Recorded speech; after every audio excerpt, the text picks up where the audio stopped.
Good morning, you guys. So today I'm in my front bed.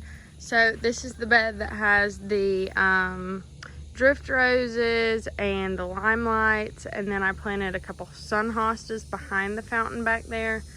And then I also have an endless summer Lacecap, or actually it's a twist and shout endless summer Lacecap hydrangea right there tucked in the back, which has horrible anthracnose right now. I failed to spray anything this spring, and I'm really regretting it now that summer has rolled around and we have these high temperatures and high humidity with a bunch of rain. The hydrangeas are really taking a hit, but luckily next year they should bounce back. Next spring I'm going to try to be more diligent with the spraying. I typically use Daconil, I think is how you say it, but it's a fungicide that you spray, and you just saturate all of the new growth as it's emerging in the spring. You know, you saturate the top of the leaves, the bottom of the leaves, the stems, all the way down to the ground, and then you want to saturate around the base of the plant as well, just in case any of the fallen leaves are there that you missed, that you forgot to pick up.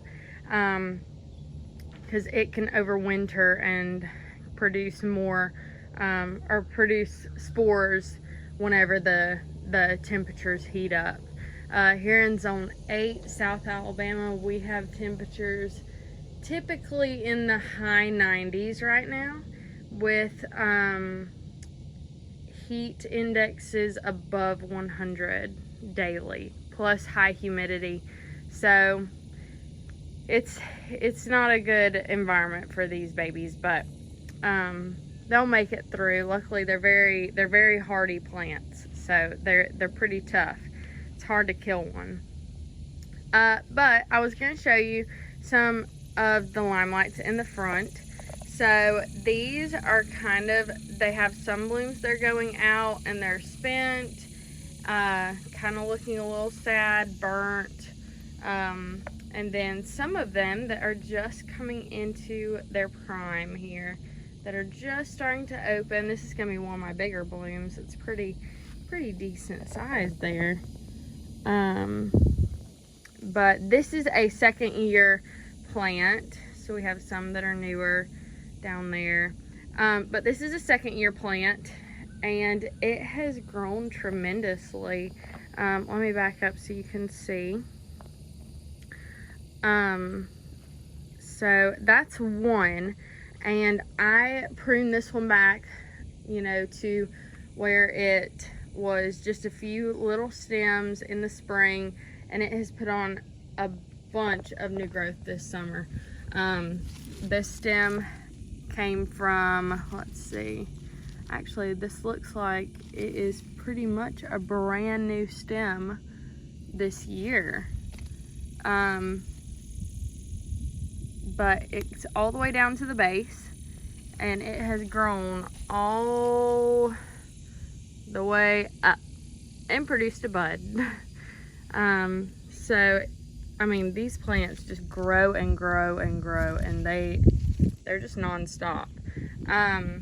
They seem to bloom all summer long. I have some, like I said, that bloomed earlier in the summer that are looking kind of spent, and I think in Zone 8, if I'm correct, you can deadhead the old spent blooms now in early August, and you may get a second bloom if it stays warm. But we still have buds forming. I mean, it is just continuous, and I'm loving it. So this one is the one that's beside the one that earlier this summer, or earlier this spring, I posted a video of how to make a hydrangea more bushy, and this is the limelight that was in that video, or one of the ones that was in that video. So this is the one that I could have formed into a tree if I wanted to. I decided not to. Decided to go for the bushier look, and it has put on tons of new stems, branches. So it does have a little bit of leaf spot. Like I said, I was really bad about fungicide this year, but I mean, look at all the growth. I mean, it's definitely bushier. And some people said that, you know, the flowers would be smaller, and there are a few that are smaller blooms, like this one here. It's not the biggest bloom in the world, but I do have some that are big. I mean, look at that one. It's pretty darn big. So, and then I have this one that's big. A lot of these are going out of bloom, but I mean, it just depends. It depends if you want to, you know, take one season of smaller blooms to get a bushier plant, or if you just want to stick with a more scraggly plant. For me, I wanted the bushier look, and so I went for it. And I will say, this was kind of an experiment.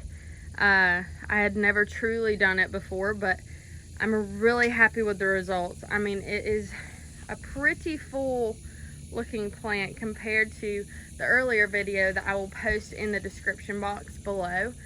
And you can check that one out to see the difference of before and then after. And then I think that's all I'm going to show you in this video. I may go over some more of the plants in this garden here today. I'm not sure. But I hope this video was helpful, and I'll see you in the next one. Bye.